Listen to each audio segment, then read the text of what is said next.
너희의 전통으로 하나님 계명을 범하느냐. 하나님이 이르셨을 때 내 부모를 공경하라 하시고 또 아버지나 어머니를 비방하는 자는 일시 죽임을 당하리라 하셨거늘 너희는 이르되 누구든지 아버지에게나 어머니에게 말하기를 내가 드려 유익하게 할 것이 하나님께 드림이 되었다고 하기만 하면 그 부모를 공경하시고 싶다 하여 너희 전통으로 하나님 말씀을 빼앗는도다. 외식하는 자들아 이사야가 너희를 관하여 잘 예언하였도다. 일렀으되 이 백성이 입술로 나를 공경하되 마음은 내게서 멀도다. 사람의 계명으로 교훈을 삼아 가르치니 나를 헛되이 경배하는도다 하였느니라 하시고. 아멘.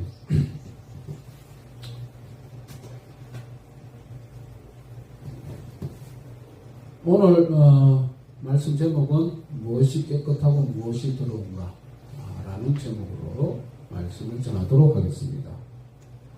정결법에 대해서 예수님이 지금까지 바리새인들이 해왔던 정결법이 잘못되었다는 것을 오늘 본문에 말씀하고 있습니다. 그리고 15장 1절에서 20절까지는 예수님께서 유대인을 향한 사역을 초점을 맞추고 계십니다. 그리고 이제 무엇이 깨끗한 것이고 무엇이 더러운 것인지를 놓고 바리새인들과 서기관들의 도전에 직면하게 됩니다. 예수님께서는 외식하는 자들의 정결함의 기준이 잘못되었다는 것을 입증하시려고 합니다. 이 사실은 16장 18절에 새 부대인 교회를 발표하실 것을 미리 암시하고 있습니다. 정결함에 관한 논쟁은 예수님의 유대인을 향한 사역과 이방인을 향한 사역의 시작을 연결하는 고리 역할을 한다고 볼 수 있는 것입니다. 15장 1절에서 2절을 보면 예수님께서 한동안 예루살렘을 포함하여 원근각지에서 몰려온 사람들로부터 인기를 끌은 적이 있죠. 그러나 본문은 특히 예수님과 이스라엘의 영적 수도자 그리고 유대교 권위의 중심지인 예루살렘 출신 지도자들과의 만남을 구체적으로 기록한 첫 장면이라고 볼 수 있습니다. 유대교 권위의 중심지인 예루살렘 출신의 지도자들과의 만남을 구체적으로 기록한 첫 장면입니다. 이전에는 만났던 종교 지도자들도 예루살렘에서 온 사람일 수 있지만 이 구절은 마태가 구체적으로 그 종교 지도자들에 대해 그리고 그들이 어디서 온 건지에 대해 처음으로 기록한 부분인 것입니다. 이전에 있었던 예수님의 갈등의 대부분은 그분의 방문하신 많은 시골 마을들을 있는 해당 지도자들과의 사이에 있었던 것입니다. 이제 예수님의 명성과 예수님으로 인한 바리새인들의 좌절이 점점 커지면서 마침내 예수님의 적들이 한자리에 모이게 된 것이 본문 1, 2절이라는 것입니다. 교도가시들이 잘 아시겠죠. 이 사람들은 장로들의 유전을 중시했습니다. 이 전성은 바리새인과 서기관들에게 잘 들어맞는 것입니다. 이 두 부류 사람들은 모두 구약의 율법을 삶의 모든 영역에서 상세하게 연결시키는 일에 깊이 빠져있던 사람입니다.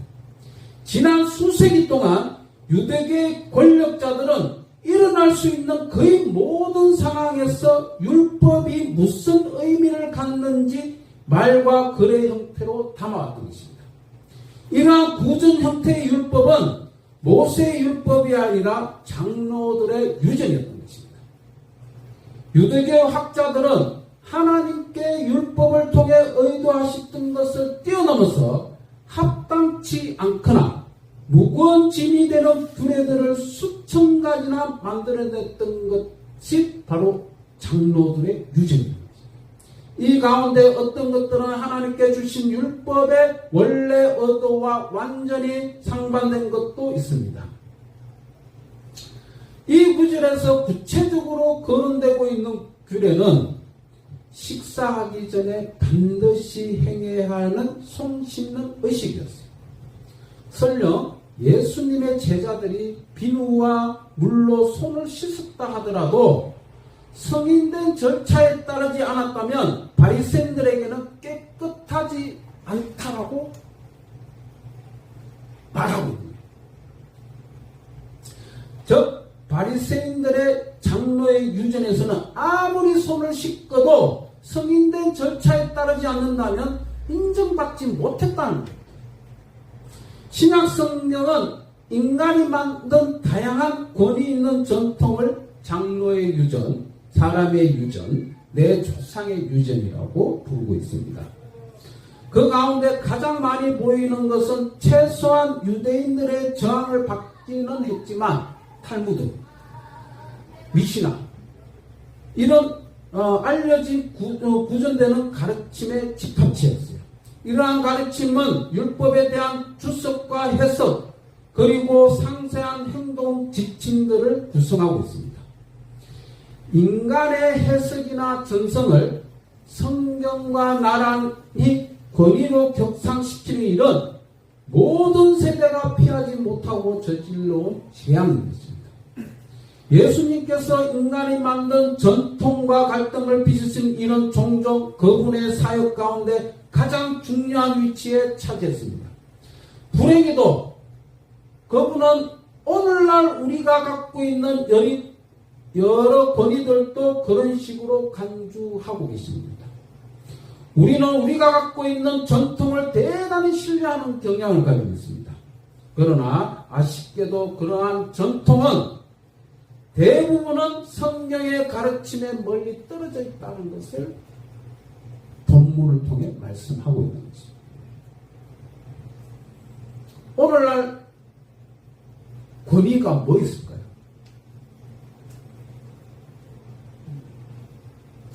술, 담배의 기준으로 신앙의 기준을 삼는 경우도 좀 있죠. 물론 그것이 전부가 아니라는 것은 인정합니다. 대표적인 가장 권위 있는 교회에서 말하고 있는 게 뭐냐? IMF 이전의 모습이죠. 즉 부자는 하나님의 축복을 받은 자다. 돈을 많이 버는 것은 하나님께 축복을 받은 자만이 할 수 있는 것이다. 즉 자본주의, 물질 사회주의에 따른 타협적인 모습으로 과거에는 많이 일어났던 것입니다. 지금은 많이 변화되고 물질의 축복만이 오직 하나님의 축복이라고 말하지는 않지만 과거에는 그래왔다는 거예요. 그러나 여전히 아직도 그런 부분이 있고 많은 교회는 성도들에게 돈을 요구하는 경우도 있다고 볼 수 있는 것이죠. 이것이 바로 하나님의 축복을 교회의 권위로 바뀌어버린 모습을 볼 수 있는 것입니다. 또 한 가지는 뭐냐? 과거에 바리새인과 서기관들은 종교 지도자들이었습니다. 그리고 종교 지도자들은 거룩하고 선한 자만이 할 수 있다라고 그렇게 여기고 있습니다. 그러나 오늘 본문 말씀을 통해서 종교 지도자라는 명목하에 선한 일을 하는 것처럼 보이지만 결국은 그 마음속에 거짓이 있다는 것을 말합니다. 오늘날 종교 지도자들이라는 그 명분으로 인해서 선한 자라고 착각하지 말라는 거예요. 또한 종교를 내세워서 거짓 종교자들의 천직, 그들의 모습이 거룩하냐? 결코 아니다. 그것을 볼 줄 아는, 그것의 안목을 높일 줄 아는 그런 성도들이 되시기 바랍니다.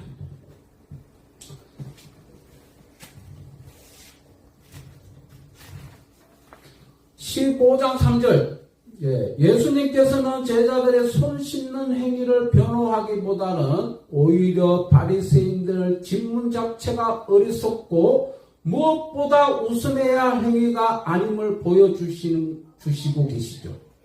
그리고 예수님께서는 그들의 질문에 대답을 해주십니다. 그러나 그 대답에 앞서 말씀하신 더 중요한 부분이 있습니다. 그분은 그들의 조상의 유전을 지키기 위해 하나님의 계명을 범했다는 것이 더 중요하다는 거죠. 여기서 하나님의 계명과 너희 유전이 강조되는 대조를 이루는 부분을 볼 수 있습니다. 외식하는 자들이 자기들의 유전을 통하여 하나님의 계명을 더 고양시킨다고 주장하는 반해서 예수님께서는 하나님의 계명과 그들의 유전으로 서로 대치되는 것이라고 말씀하십니다. 인간이 만든 규례들이 우선시될 때 그 규례들은 사람으로 하여금 하나님의 계명이라는 바른 길에서 벗어나게 한다는 거예요. 그러면서 그 예를 듭니다. 15장 4절 6절. 그 예가 바로 뭐냐면 내 부모를 공경하라는 거죠. 4절에서 하나님의 계명을 언급하면서 그들이 하나님의 계명을 어긴 구체적 사례를 말씀하고 있습니다. 그리고 5절 6절에서 그들이 어떻게 그 계명에서 벗어난지를 설명하고 있는 것입니다. 예수님께서는 하나님의 백성, 자기 부모를 공경해야 한다는 원리를 강조하기 위해서 모세 오경의 가운데 네 구절을 언급하십니다. 두 가지 서로 다른 명령을 이끌어오는 거죠. 그 중에 하나, 내 부모를 공경하라. 십계명의 하나로 출애굽기 20장 12절 그리고 신명기 5장 16절에 있는 말씀을 언급합니다. 그리고 예수님께서는 유대인의 신앙에 있어서 중심을 차지하면서 널리 알려지고 있는 또한 그 내용을 오해 소지가 없는 계명을 선택한 것이 바로 내 부모를 공경하는 것. 그리고 이 계명을 어긴 사람에게 주는 형벌, 즉 아비나 어미를 해방하는 자는 반드시 죽으리라. 출애굽기 21장 17절, 레위기 20장 9절. 이 내용을 두 가지로 언급하십니다. 내용을 구체적으로 언급하고 있는 모세율법을 덧붙임으로써 그 계명에 무게를 더하시고 그 계명을 어길 경우에 얼마나 중대한 일을 범하고 있는가를 말씀하고 있는 거예요. 또한 하나님이 이르시되 15장 4절 그리고 너희가 이르되 12장 5절 이 사이의 대조를 주목하게 되면 예수님께서는 인간의 말과 하나님의 말씀을 대비시킴으로써 외식한 자를 부끄럽게 만들고 계시는 것을 볼 수 있는 것입니다. 예수님께서는 여기서 어떤 물건을 하나님께 드림으로써 그 물건을 자신이 독점하고 다른 사람이 사용할 수 없도록 유대인의 관습을 말씀하고 계십니다. 즉